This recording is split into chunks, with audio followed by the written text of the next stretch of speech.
ಏನಕ್ಕೆ ಹೇಳ್ತೀವಿ ಅಂತಂದ್ರೆ, ಫಸ್ಟ್ ಆಫ್ ಆಲ್ ನಮ್ಗೆಲ್ಲ ಏನಂತಿದ್ರು ಅಂದ್ರೆ, ದರ್ಶನ್ ಸಿನಿಮಾ ನಮ್ಮ ಮಲ್ಟಿಪ್ಲೆಕ್ಸ್ ಅಲ್ಲಿ ಓಡೋದಮ್ಮ, ದರ್ಶನ್ ಸಿನಿಮಾ ಮಲ್ಟಿಪ್ಲೆಕ್ಸ್ ಆಗಲ್ಲ. ಮಂಗಳೂರಲ್ಲಿ ನಾವು ಒಂದು ಸಿಂಗಲ್ ಥಿಯೇಟರ್ ಹಾಕ್ಲಿಲ್ಲ ನಾವು, ಯಾಕಂದ್ರೆ ನಮ್ಗೆ ವ್ಯಾಪಾರಕ್ಕೆ ಕೇಳಿದ್ದು 10 ಲಕ್ಷಕ್ಕೆ. 10 ಲಕ್ಷ ಕೊಟ್ಬಿಡಿ ಆ ಸಿನಿಮಾ ಪಾಪ ಅಲ್ಲೇ ದರ್ಶನ್ ಬರಲ್ಲ, ಅಲ್ಲೇನು ಇದಾಗಲ್ಲ. ಮಲ್ಟಿಪ್ಲೆಕ್ಸ್ ಇವತ್ತು ಹೇಗೆ 46 ಲಕ್ಷ ರೂಪಾಯಿ ಮಲ್ಟಿಪ್ಲೆಕ್ಸ್ ಅಂತ ತೆಗೆದಿದ್ದೀವಿ ಅಂತ. 4 days 55 lakhs. 10 ಲಕ್ಷ ಎಲ್ಲೋಯ್ತು. ಇದೇ ನಮ್ಮಲ್ಲಿ ಆಗ್ತಾರ ತಪ್ಪುಗಳು, ಇದನ್ನ ನಾವು ಅರ್ಥ ಮಾಡ್ಕೊಳ್ಳಿ. ಅದಕ್ಕೆ ನಾನು ಇವಾಗ ಹೇಳಿದ್ದೇನಂದ್ರೆ, ದಯಮಾಡಿ ಸಿನಿಮಾ ಮಾಡಕ್ ಬರ್ತಾ ಯಾರೇ ಪ್ರೊಡ್ಯೂಸರು ಡಿಸ್ಟ್ರಿಬ್ಯೂಷನ್ ಏನು ಅನ್ನೋದನ್ನ ಕಲ್ತ್ಕೊಂಡ್ಬರ್ಬೇಕು.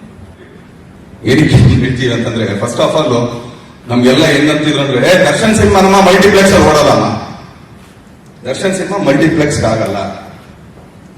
ಮಂಗಳೂರಲ್ಲಿ ನಾವು ಒಂದು ಸಿಂಗಲ್ ಥಿಯೇಟರ್ ಹಾಕ್ಲಿಲ್ಲ ನಾವು, ಯಾಕಂದ್ರೆ ನಮ್ಗೆ ವ್ಯಾಪಾರಕ್ಕೆ ಕೇಳಿದ್ದು 10 ಲಕ್ಷಕ್ಕೆ. 10 ಲಕ್ಷ ಕೊಟ್ಬಿಡಿ ಆ ಸಿನಿಮಾ ಪಾಪ ಅಲ್ಲೇ ದರ್ಶನ್ ಬರಲ್ಲ, ಅಲ್ಲೇನು ಇದಾಗಲ್ಲ. ಮಲ್ಟಿಪ್ಲೆಕ್ಸ್ ಇವತ್ತು ಹೇಗೆ 46 ಲಕ್ಷ ರೂಪಾಯಿ ಮಲ್ಟಿಪ್ಲೆಕ್ಸ್ ಅಂತ ತೆಗೆದಿದ್ದೀವಿ ಅಂತ. 4 days 55 lakhs. 10 ಲಕ್ಷ ಎಲ್ಲೋಯ್ತು.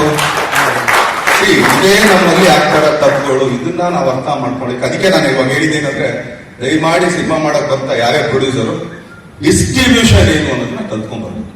ಈ ಮಾಹಿತಿ ನಿಮಗೆ ಇಷ್ಟ ಆದರೆ ಕೋಸ್ಟಲ್ ಕನ್ನಡ ಪೇಜ್ಗೆ ವಿಸಿಟ್ ಮಾಡಿ, ಸಬ್ಸ್ಕ್ರೈಬ್ ಬಟನ್ಗೆ ಕ್ಲಿಕ್ ಮಾಡಿ.